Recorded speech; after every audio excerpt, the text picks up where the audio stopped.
Former House Speaker Nancy Pelosi reacting to former President Trump's indictment, saying in part, quote, "No one is above the law and everyone has the right to a trial to prove innocence." Pelosi turning our legal system on its head because, you know, in the U.S., those accused of crimes are innocent until proven guilty. Joining us now, Republican Congressman Mike Johnson of Louisiana, a member of the House Judiciary Committee, a well-seasoned lawyer himself. So, Congressman, we'll begin there. Your reaction to the speaker's, I would imagine, flub.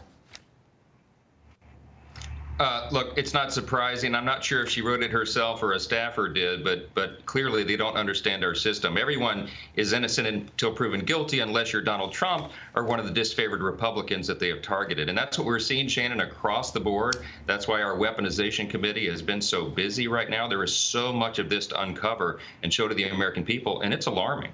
Okay, I want to get back to some of the back and forth between some House GOP committee chairs and Alvin Bragg's office saying we want to see documents. You're going to have to come testify. A lot of folks, even including on the right, say that's not going to happen.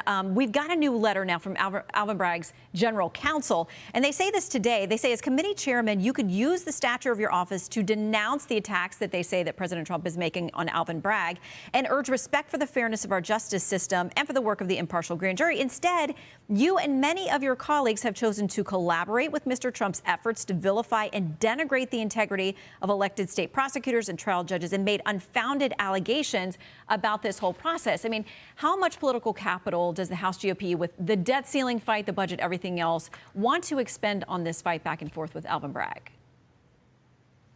The person denigrating integrity, the integrity of our entire judicial system, is Alvin Bragg, this Soros-funded political activist who is occupying the Manhattan DA's office. He's turned his face away from the prosecution of violent crime, making his city one of the most dangerous in all the world and all of history. And he's spending all of his time and resources going after the former president. Why? The timing's important because the president has announced he's running again. Listen, we use the term weaponization because there is no other way to describe what is happening here. They have weaponized our system of justice. And Shannon, you and I know how dangerous that is. People have to rely upon our system of justice being fair, justice being blind.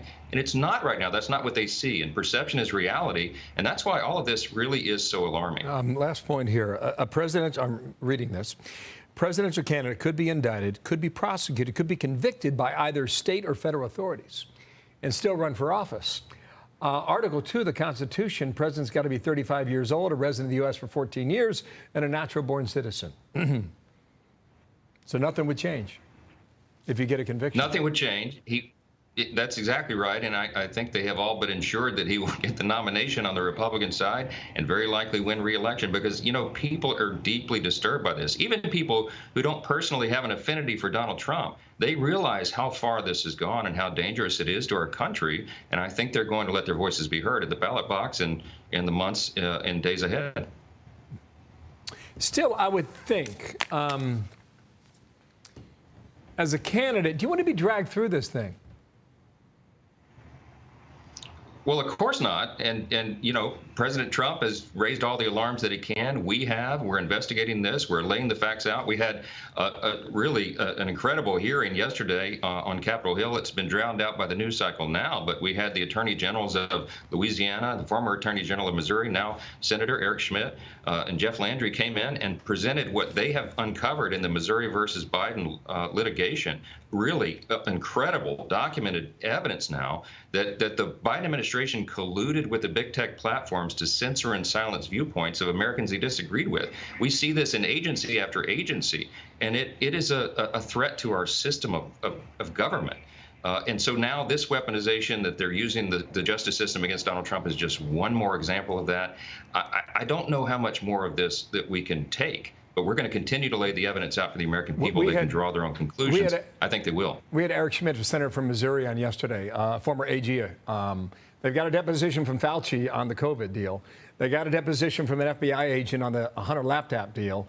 And you are right. The world is in a very complicated stage right now. And it could get more serious than it is today. A lot of these issues getting pushed to the side, but we'll see where this one goes today. It's never happened before, and that's why we're giving the coverage that it gets. Sir, thank you for your time. Thanks for coming on today, okay? Thanks, Bill. All Appreciate right, it. good deal. Thank you. I'm Steve Ducey. I'm Brian Kilmeade. And I'm Ainsley Earhart. And click here to subscribe to the Fox News YouTube page to catch our hottest interviews and most compelling analysis.